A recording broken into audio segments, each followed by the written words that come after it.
Welcome back to Courtside. I'm your host, John Brown, with head coach Chris Talley. Took a couple weeks off. We're back here in the studio, Coach.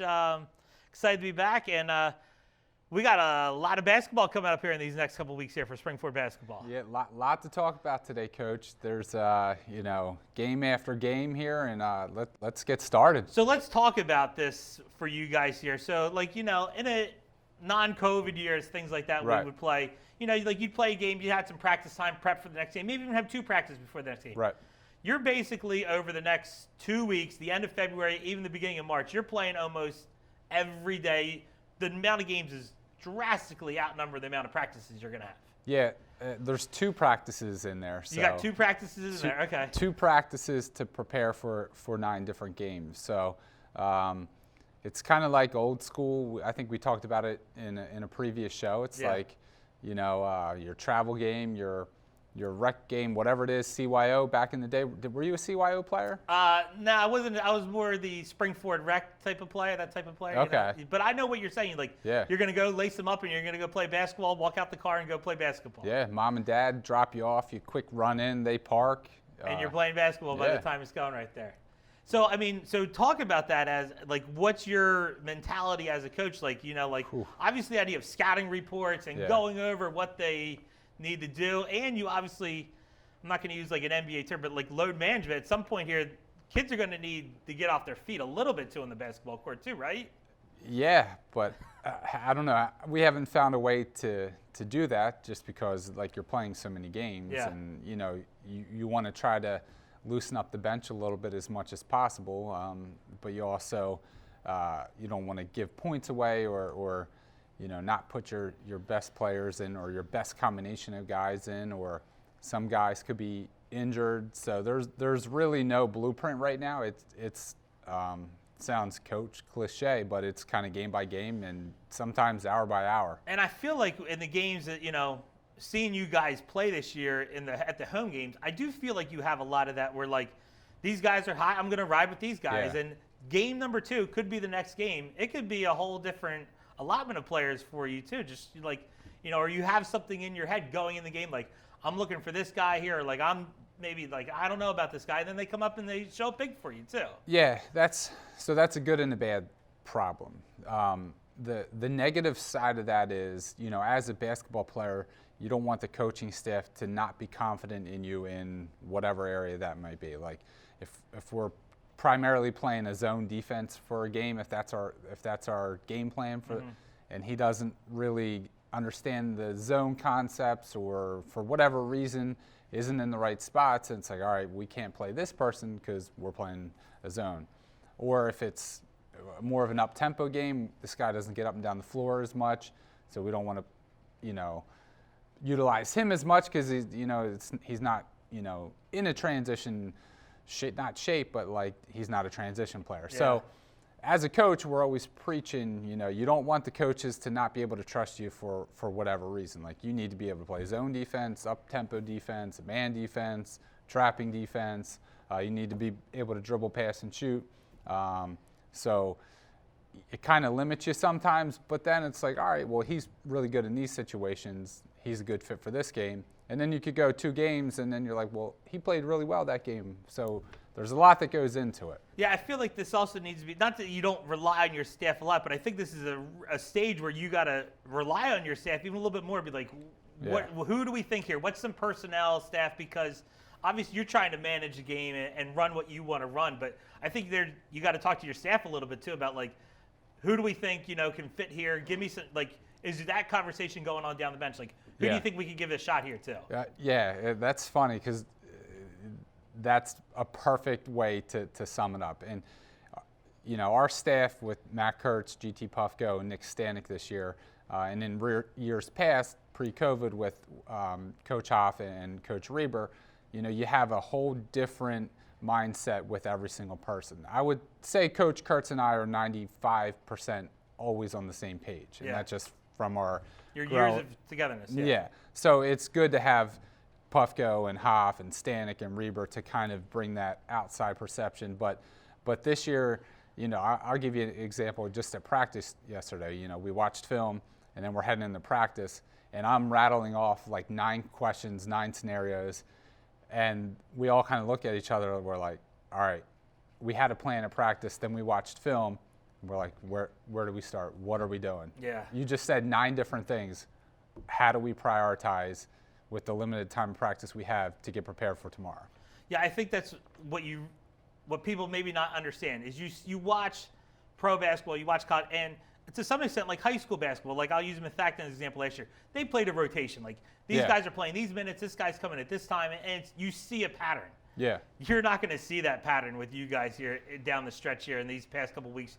You're going to find hot hands, and you're going to ride them the best you can to try and because you're trying to rack up as many wins at this stage also in the season. Yeah, it challenges you as a coach because you're kind of forced to get out of your comfort zone and to think outside of the box and be creative, which has been fun, but it's also when it's not what you're used to for 10 years or however long I've been coaching, it's challenging. So if I'm right, we've played 5 games so far this year. Is 5 that games. 5? We played PV twice. Yeah. We've played Methacton, throw in a Pottsgrove, and who else am I missing in there? And Owen J. Owen J. Right. So we're 3-2 at this stage in the year, and as of right now, in this week, next week, and that very first couple days in March, how many more games you're going to play here? 9. 9 more games in there.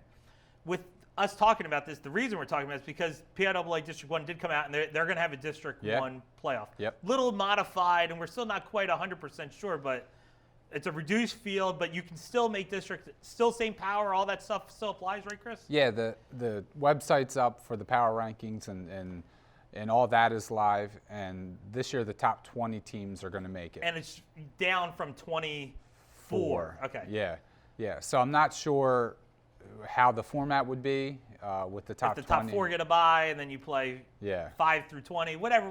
We'll figure that out when you get there. You got to work one. I mean, got to make the field. Yes, and it seems so far away at this point, but it's really not. Yeah. Just because in game-wise, 9 games is a lot to play, but in the time frame like that seeding meeting is going to be here quick. And if I'm correct in this one too, only the district champs are moving on to some sort of state championship then at that stage too, right? Yeah. So whoever wins District 1 will head to the state tournament. And usually like 8 teams maybe, something like that. I'm sure there's some districts don't even have a 6A qualifying team too. And some districts like combined for that. I got what you're saying out there. And a disadvantage for just league play this year, and I think there's some other leagues that are just doing league play, is the bonus points. So when you're used to playing 7 or 8 games non-league, you're going to get bonus points from those non-league teams, but now you're just beating up on each other essentially. So basically every night the league plays, somebody wins, somebody loses, so there's really no bonus points because the teams you're playing, they're just offsetting each other. And we had a pre-production meeting with our director here, Ms. Rothamil, and obviously weather can obviously throw off your schedule here down the stretch too. What's the because obviously we're filming this Wednesday. Yeah. Weather doesn't look good for Tuesday. We're not making an official call here on Courtside. We would not be. We're not in those positions to make that. It's outside of our jurisdiction. It's outside of our stuff, but weather doesn't look good for tomorrow. So a takeaway of practice day, is that what essentially? And the other school still has to have dates available too, right? It's like that pre-production meeting's paying off here. So worst case scenario is we lose a game because of snow, because the 2 days that we have practice, I believe those were the days we were supposed to play Norristown.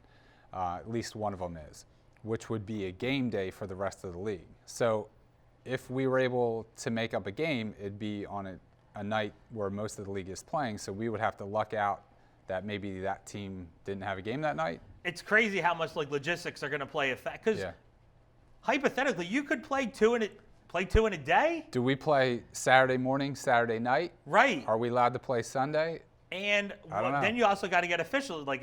Officials have to be available to officiate the game. Seems like you have your PIAA. I think I haven't paid my dues. I don't think I can ref Springford basketball games anyway. I think there's some sort of rule about employees reffing games. No. We've played Methacton over the years, and we know they're big viewers of the show. There's been a Methacton ref a teacher. I don't know if it's a teacher, but it's maybe guidance. Guidance, and Yeah. they ref the varsity game. Correct. Oh, maybe it's a football. Maybe that was a football rule in those days. Out So there. back to You want me to just? you want in? We could get beardy. I don't know. I really like the job working the scoreboard table. I've talked to people outside. I don't know if once again people watch the show, but I sit at the table, and it's gotten me. Once I stopped coaching, I missed basketball, and I got in the reffing, and I was like, and people just yelling at me. I'm like, this is like how I was a coach. Nobody's happy with me here. When I'm sitting at the table, only if I mess up who's in the game or who scored points, it's really tough for people to get mad at me. But the viewers would maybe appreciate our relationship on the court. Like, how would it be awkward the next time coming back here? Like, if you blew a call and you can ask Coach Shukta. I blow plenty of calls refereeing basketball games because I felt like anytime I did a 9th grade basketball game, Coach Shukta would just constantly be upset with me, like I'm supposed to be some miraculous official out there. I can only see what I see out there. Yes. And plus, when you're yelling at me all game long, it's not helping. No, it doesn't help the cause. You got to be selective. Okay. I learned that as a young coach. Like I would just holler and scream, and they'd be like, "Look at this Yahoo!" Yeah. But when you're quiet all game, and then all of a sudden you say something, that's when you're a ref, and you're like, maybe that guy, maybe I messed up there. That's the sort of thing. I don't know if there's any coaches in this league that just constantly holler all game long. I'm not making that accusation out there. Right. Are you saying that I holler all game long? No. I think you're selective in when you're saying something. I'm saying other coaches maybe. Yeah, could be. Yeah. I'm not passing judgment. There's a TV guy here. That is one area of the game. Like, when you coach long enough, you start to develop relationships, and it's funny how you have different relationships with different officials. So, like, when they come in, the officiating crew comes in, it's like right away the coaches are like, all right, here we go. Yeah. This is how and we now go. there's no surprise either because they're sitting there for like the JV game back there behind the bench. They don't get there in locker room and things like that in COVID year. All right, so we've kind of tossed everything out there. Right. Who do we got? So this week here we're going to play tonight. Yep. PJP's coming here. Home game versus Pope John Paul. And if I'm right, looking at the records, they haven't lost a game all year long too. Undefeated. Obviously they do a lot of things well. Talk about PJP a little bit here. Yeah, they pretty much bring back their whole core from last year, and they were district champions at the 3A or 4A, whatever level they're 3 at. 3 or 4A. So they had high aspirations for this year coming in. Everybody knew they would be the team to beat, and they've proven it so far by being, unblemished. And remember, Methacton did win that final last year, but I felt like there was a time in the first half where, they were still in that basketball game against what we said from last year, a Methacton team that could have won a 6A title from last year too. Yeah, they're good. They shoot very well, and they have multiple guys that shoot very well. And when that happens, you're going to have a good year. All right, so obviously on the schedule, we're going to see Pottstown. You're going to see Boyertown twice, right? Because they're at a big school. Haven't seen them at all this year. Talk about Boyertown a little bit. Seems like they win one, they lose. I feel like it's a lot of back and forth with that Boyertown. Yeah, team. very, very talented team. Very, very senior-laden team as well, with a lot of varsity experience. They had a great seed last year in the district tournament. A seed that they earned. Mm-hmm. Like, you can't just fake that. They struggled a little bit early on. You can tell they were playing their typical zone defense that Coach Ludwig has played over the years, and recently looks like they're switching up to man, and I think they may have found something. They look a little more comfortable, and they're scoring the basketball. They have a couple games in the high 60s, 70s. Okay. They shoot a ton of threes. They make a lot of threes, but they have some big kids. So they're an inside-out type of basketball team. They're going to try and establish inside, and they're going to work their way outside if they need to. And they have a very good playmaking point guard who gets everybody involved. He can handle it. So from a coaching standpoint, they kind of have everything you need to win. And we talked about Methacton a lot in the show. You're going to get them again coming up here, I think, next week or so. Yeah. They do have a blemish, and a hot PV team, which you guys saw firsthand Wednesday night. And it kind of shows this like that any given night you're not ready to go out there. Yeah. Anybody can beat anybody, and we've been talking about that all year long. I feel in this show. It's out. Like, everybody's kind of probably feeling like they have a shot right now because they do. So we said it. I feel like a broken record, but. You knew last year you kind of didn't have a shot at it, and Methacton was that good. So it's still the part of the season where everybody is still in it, which makes the games more exciting. And I think we'll finish up on this idea here. We talked about districts. It's not so much as the Final Four and the gala that's going to happen this year. It's more so like you want to keep playing basketball. You want to make districts. You better win some basketball games down the stretch. Is the bottom line. You have to. Yeah. Any type of loss at this stage is essentially like drastically diminishing your chances. Because talk about what we talked. The league, like it's a win for a loss. It's only league only, right? Yeah. So some of the other leagues, like the Suburban, I'll use Penridge for example. They've probably played 12 or 13 games, and they've played, Council Rock North. They've played, I think it was Ben Salem. Other teams that aren't outside of like their little division within the Suburban, right? Yeah. So they're going to be, as long as they're winning, at a greater advantage and get a better seed because they can get some power points and some bonus points for their wins, because every time Ben Salem wins, then Penridge is going to get gaining something. that stuff too. We're unable to get that. So to your point, a loss is not going to help us with a field of 20 right now. Yeah. All right, Coach. Well, hopefully we gave a little recap to everybody out there, and rest assured out there, everybody, we will have highlights next week. We have so many games here. We're going to have a lot of highlights. A lot of highlights. Yeah. So if you're in for the highlights, make sure you tune into next week. It'd be a good week to tune in for You're highlights. going to make some tedious notes about every clip that's coming up, and our program director will have that for us. Yeah, that's I like how they just provide it to us. That's how you work best. Yeah. Just read from the script. Yeah. Okay. All right, Coach. Well, I'll see you tonight for the game. Best of luck here playing basketball every day. Yep. Thank you. All right. Make sure you tune in next week as we recap all of Springford basketball's games. For the head coach, Chris Talley, I'm John Brennan. See you next time, Courtside.